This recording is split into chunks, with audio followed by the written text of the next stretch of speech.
इस साल भारत G20 शिखर सम्मेलन की मेजबानी करने वाला है। तो आपका क्या विचार है? क्या इस शिखर सम्मेलन की मेजबानी में भारत के लिए अधिक अवसर हैं या अधिक चुनौतियां हैं? महोदय, मैं निश्चित रूप से कहूंगा कि चुनौतियों से अधिक अवसर हैं। इससे हमें अधिक निवेश आमंत्रित करने की अनुमति मिलेगी, भारत की सॉफ्ट पावर को बढ़ावा देने में मदद मिलेगी। इससे उन विभिन्न क्षेत्रों का भी विकास होगा जहां बैठकें आयोजित की जाती हैं। ठीक है, लेकिन चुनौतियां क्या होंगी? आप शीर्ष 3 चुनौतियां क्या समझते हैं? महोदय, सबसे पहले मैं कहूंगा कि हर बैठक में बहुत अधिक खर्च होता है। भू राजनीति के बारे में क्या कहेंगे आप? महोदय, क्या आप भारत के विभिन्न स्थलों पर आयोजन की बात कर रहे हैं या पूरे भारत में? नहीं, मैं यह कह रहा हूं कि दुनिया मूल रूप से 2 दलों में विभाजित है।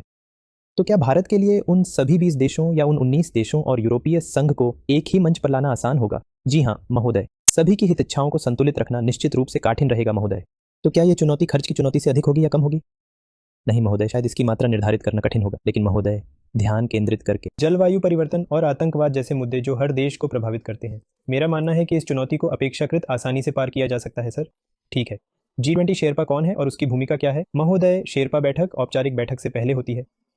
वे वास्तविक बैठक के पूर्ववर्ती हैं श्रीमान। मंत्रियों के लिए उनकी भूमिका मंच तैयार करने की है। सर, मंच कौन है भारत के G20 शेरपा? क्षमा करें सर, मुझे याद नहीं आ रहा।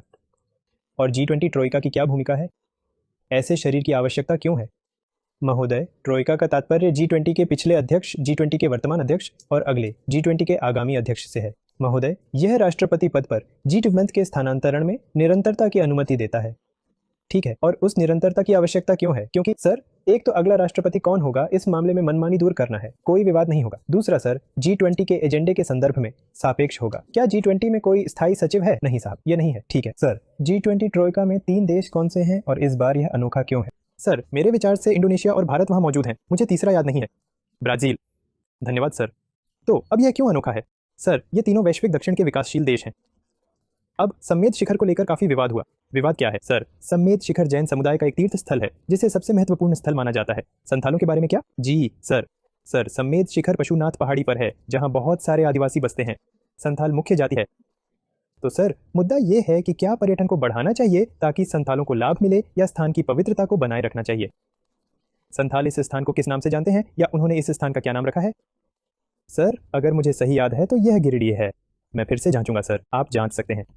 आपके हिसाब से किसका मामला बेहतर है, संथाल या जैन समुदाय? सर, हमें अवश्य ही दोनों पक्षों का सम्मान करना चाहिए। मैं कहूंगा कि यह कोई स्पष्ट विभाजन नहीं है। आपके मुख्यमंत्री को मामा क्यों कहा जाता है? सर, यह उनकी अनौपचारिक प्रवृत्ति और लोगों के साथ कितनी सुखद तरीके से बातचीत करने के कारण था। सर, मैं यह देखूंगा कि क्या कोई और कारण है। हाँ, ठीक है।